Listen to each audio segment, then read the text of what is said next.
Will Smith ruled the apocalypse until Michael B. Jordan shows up and is like, hold my gloves. I Am Legend still hits harder than it slaps, though. I'm Seth, and today is day 22 of 365, reviewing every movie I've seen in theaters with the ticket stubs to prove it.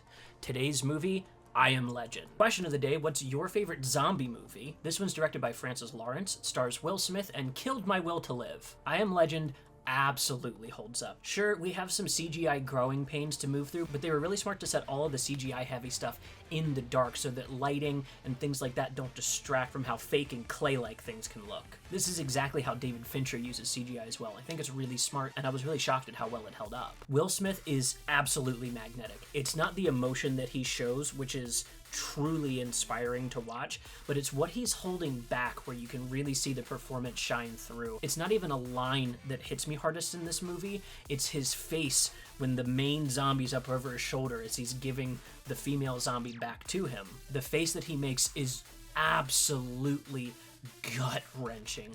Will Smith is one of the greatest living actors that we have. I might have to do this review in sunglasses because I had to put my cat down this year, and so watching the scene, oh, you know which scene, I have to hide the tears. You can't see how red my eyes are from crying. Oh, and that new sequel with Michael B. Jordan, that's based on the alternative ending from the DVD. I've never seen a sequel greenlit off of a non-theatrical ending. This might be the first time this is happening in cinema history.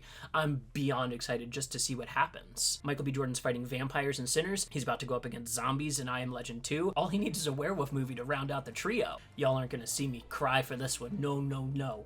I had to skip that scene entirely. I'm not kidding. It was just hitting too close to home after having to put my own cat down this year. I love this movie.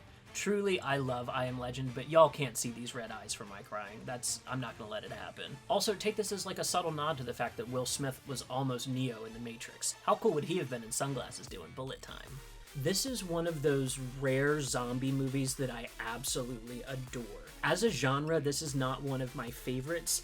It usually ends up being just bloody and disgusting and gross and over the top. And that's not to say that I don't love a lot of zombie movies. The 28 Days series is really near and dear to my heart. We have another one of those coming out. I think 2 of those, actually. I love a bunch of George Romero's zombie movies because there's actually social commentary underneath of those and they're trying to say something.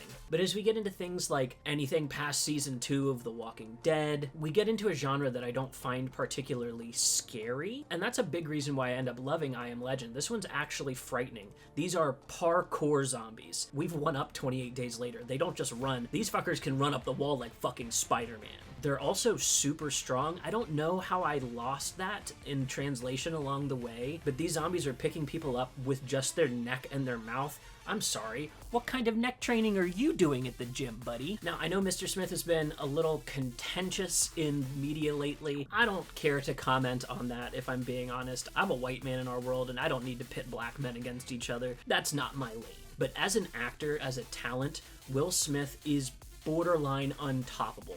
Michael B. Jordan is really coming up to fill that space right now, and so it's going to be really cool to see the two of them interact in a movie. Will Smith with so much of his career already accomplished, Michael B. Jordan with so much of his career ahead of him, doing a project that is a really emotional, deep, well-crafted zombie story. These aren't your cheap run-of-the-mill send to Redbox zombie movies. I Am Legend 2 is going to be a big tentpole event. So let's leaf back through this first movie and see what kind of things they might be pulling into that second movie, stuff that really stands out to me on my recent watch. Before we jump into that, my young review on this, I don't know why I wanted this to happen to me. As an adult, looking back, it's probably just the escapism and the adventure. I really wanted to be alone in the world, especially in New York, and I don't think I understood the emotional toll that was being taken on this character. On this recent watch, it kind of blows me away, specifically the breakfast scene. After he's rescued by Anna, we kind of get into the core of what this movie's about.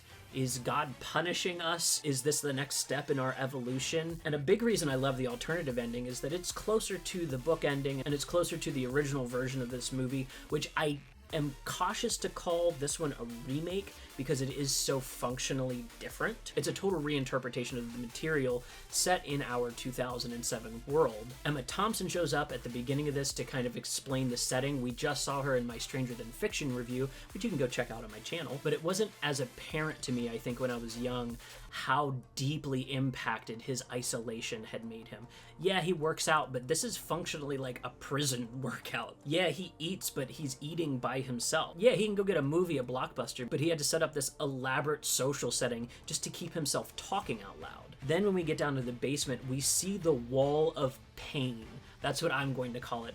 All of these zombies that he's been testing on over the years. And this is something that I really didn't click with on my original watch, that now as an adult, I'm like, this man's a monster. Especially as we find out that the Dayseekers are intelligent and can plan and can communicate with each other. This is a new society that is rising up out of the ashes of this virus. And Neville is holding on to the old world. He wants nothing more than to fix it and make it right. And it's not until he lets go of that that the story is able to progress. Another reason I love the alternative ending is that is his redemption. His ability to stop and listen and see God within this absolute massacre is what is eventually able to save him. I love the butterfly. I love the setup with Willow Smith at the beginning, talking to him and planting the idea of what will eventually pay off at the very, very end of this movie. There's a lot more intelligence under the hood of this zombie movie, and I think that's what ends up making it feel so much more impactful than like Zack Snyder's Dawn of the Dead, which is also doing social commentary, but it's aiming for a total gross out, versus this movie trying to show us what a new world kind of looks like. And let's jump into the dog. Oh my god. So we get the puppy at the beginning. I love our intercutting of what happened before the contagion escaped. We can see a world where he was living a very, very happy life, and he's losing all of this in an attempt to save his family. Maybe his family ends up in one of the containment zones and we get to see them in I Am Legend 2. That's totally open-ended and could happen. But then we fast forward to, this is his life partner. This dog has functionally become the only other person in his life. And this is something we see in the prison system. Again, I'm not making up this comparison. He is trapped in isolation. And sometimes in other countries, we give prisoners pets to have. That's part of their resocialization. So for him to then lose this dog and to have to be the one that put it down himself. Oh my god. Oh my Christ. That is so heartbreaking. Like, there's a reason people remember that more than any other aspect of the movie. It's Will Smith's performance. It's a deeply emotional connection to anyone in the audience that has a pet. And it is the functional low point of his isolation. Remember, he's had this dog up until this point, and now we're seeing the dip down. In our story structure, this is as bad as it can get. And that's why he's pushed to the point of wanting to end his own life. He's then rescued by Anna. We see the coincidence or God's hand at work within the story.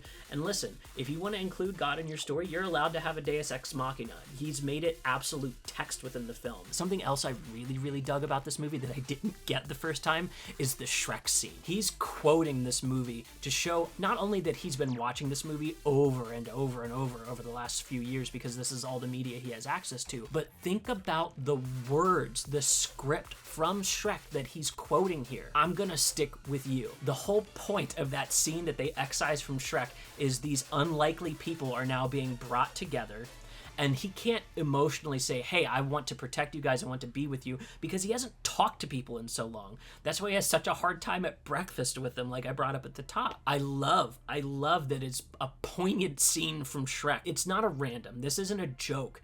It's played as a joke. It feels humorous, but this is deeply important to how he's communicating with Anna and Ethan in the story. Saving that bacon. I feel you. Yeah, I adore this movie. It's great. It's excellent. I think this is where we're going to end things, because what else can I comment on? The action is fantastic. The scenes have real tension. Honestly, if your big complaint is the CGI, I get it. And I'm also a big advocate of us redoing CGI every decade or so when the technology catches up. I would love a redo on the prequels. Yes, I know that would upset so many people because George Lucas keeps jumping into his own movies to keep changing. Who gives a fuck? It's art. We can keep adapting. Let's put a mustache on the Mona Lisa. Fuck you. I would absolutely love a digital remaster of this movie. I think it would make it look and feel even better. The re-release could have the alternative ending as the official new ending, and that goes straight into I Am Legend 2. Do a box set with the two of them. I'm pitching you ideas, guys. Come over here and take them, and pay me for them. I think that's going to do it for this one. Go check me out on Blue Sky, Instagram, TikTok, and YouTube. I'm also on Patreon and would really appreciate the support as I'm heading out for South Korea in 2 weeks from today.